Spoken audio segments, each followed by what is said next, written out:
മലപ്പുറം ജില്ലയിലെ വോൾട്ടേജ് ക്ഷാമവും ഓവർലോഡ് പ്രശ്നവും പരിഹരിക്കാനുള്ള നടപടികൾ ത്വരിതപ്പെടുത്തുമെന്ന് അധികൃതർ പറഞ്ഞു.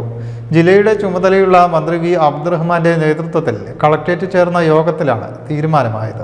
ജില്ലയുടെ വിവിധ പ്രദേശങ്ങളിൽ KSEBയുടെ ഭൂഗർഭ കേബിളുകൾ കൊണ്ടുപോകാനുള്ള റോഡ് കട്ടിംഗ് അനുമതി പൊതുമരാമത്ത് ഉൾപ്പെടെ ബന്ധപ്പെട്ട വകുപ്പുകളുടെ ഏകോപനത്തോടെ അടിയന്തരമായി പൂർത്തിയാക്കും.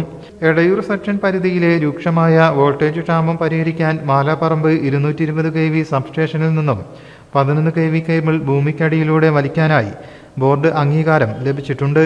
പൊന്നാനിയിൽ റോഡ് കട്ടിങ്ങുമായി ബന്ധപ്പെട്ട ഏകോപനം ഉറപ്പാക്കാൻ പി നന്ദകുമാർ MLAയുടെ നേതൃത്വത്തിൽ യോഗം വിളിക്കും.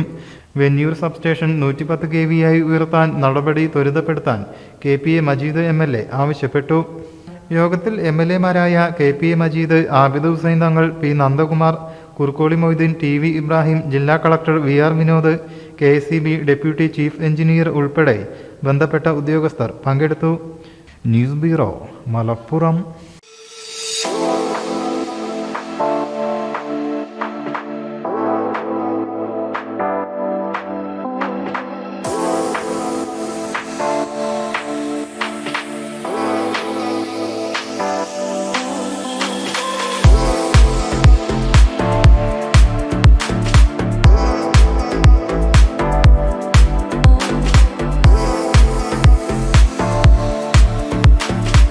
ക്ലാരസ് designer jewellery, Calicut road, Perinthalmanna.